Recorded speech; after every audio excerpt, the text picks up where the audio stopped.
Hello दोस्तों, मैं आनंद electrician और आप देख रहे हैं अपना channel Gautam Buddha technical channel. आपको अपने गौतम बुद्ध टेक्निकल चैनल में आपका स्वागत है।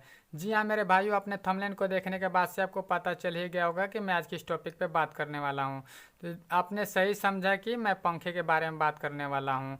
तो भाइयों, मैं आज पंखे के बारे में पूरे संपूर्ण जानकारी के साथ आपको मैं बताने जा रहा हूँ, संपूर्ण सामान के साथ कि किस कंपोनेंट्स का क्या नाम है, और मैं इस वीडियो में आपको पूरा बताऊंगा।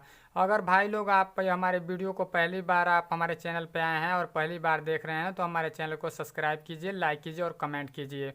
और हमारी वीडियो आपको पसंद नहीं पड़ती है भाई, मैं तो रोज़ की भांति आज भी मैं बोलता हूँ कि हमारे चैनल को डिसलाइक कीजिए। तो जैसे कि मैं आपको बताना चाहता हूँ कि जो देख रहे हैं ये हमारी पंखे के ऊपरी वाले हिस्से है, जिसमें कि इस यहाँ पे 6202 नंबर की बैरिंगें लगाई जाती हैं, जो 62 नंबर 2 की बैरिंग है और इसको यहीं पे लगा दिया जाता है। ठीक ना मेरे भाइयों। तो पंखे के ऊपरी वाले हिस्से में 6202 नंबर की आपको बैरिंग लगानी है। और आपको ये रह गया कि आपको जो नीचे वाला पंखे का हिस्सा होता है इसमें आपको 6201 नंबर की बैरिंग लगानी पड़ती है भाइयों। तो मैं आपको बताना चाहता हूँ कि ये रहा आपका 6201 नंबर की बैरिंग, और इसको भी मैं इधर साइड में रख देता हूँ। तो मैं भाई आपको बताने जा रहा हूँ फिर से कि आप इसको देख पा रहे होंगे, एक कैपेसिटर होता है जैसे कि पंखे को जिसको कंडेंसर बोलते हैं। बहुत से भाई लोग हमारे हैं जो इसको पंखे का सेल भी बोलते हैं। तो भाई लोग आप जिस भाषा में आप समझते हैं तो उसी भाषा में आप समझ लीजिए, लेकिन इसका 2-3 नाम हम जानते हैं।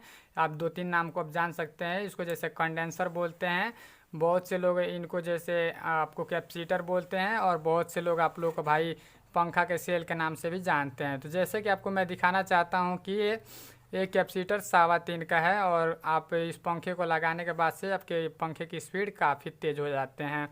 तो मैं बताना चाहता हूँ कि इसी तरह से कैपेसिटर में 2.5 का भी कैपेसिटर आते हैं, और जो 2.5 का कैपेसिटर होते हैं उनसे थोड़ा पंखा स्लो चलते हैं। लेकिन भाइयों, मैं आपको बताना चाहता हूँ कि जितने भी कंपनी के साथ में आपके कैपेसिटर लग के आते हैं वो आपका 170 होता है। अगर 50 वाट का पंखा है तो, अगर जो आपका 70 वाट या 74 वाट का या 65 वाट का पंखा है तो आपको उसमें 2.5 का कैपेसिटर लग के आता है।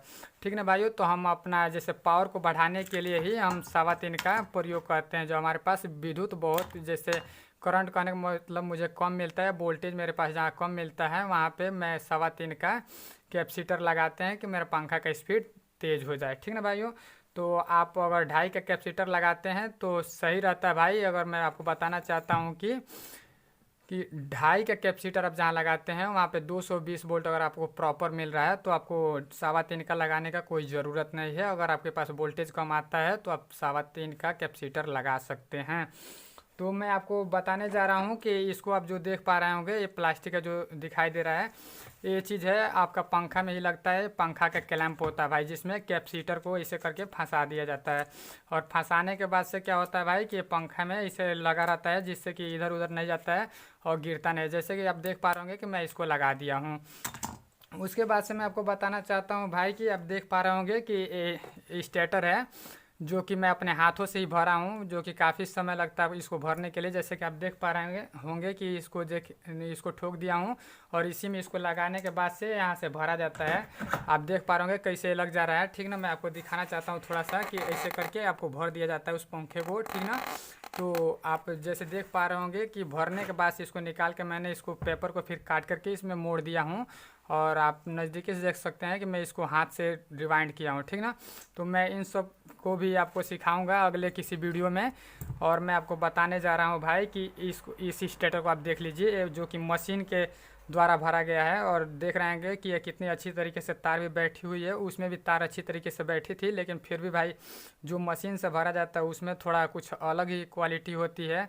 तो भाई अगर आपके पास मशीन नहीं है फिर भी आप हाथ से भर सकते हैं। थोड़ी सी आप सावधानियाँ रखें कि तार कहीं टूटे ना। तार नहीं टूटती है अगर भाई तो एकदम अच्छी तरीके से आप रिवाइंड कर लेंगे और कोई भी दिक्कत नहीं होगी। और टर्न को एकदम अच्छी तरह से गिनना चाहिए आपको, और तार की गेज को सही लगाना चाहिए। और भाइयों कि मैं आपको बताना चाहता हूँ कि इसमें 35 और 36 नंबर की तार लगाई जाती है, जो सीलिंग फैन की पंखा होती है।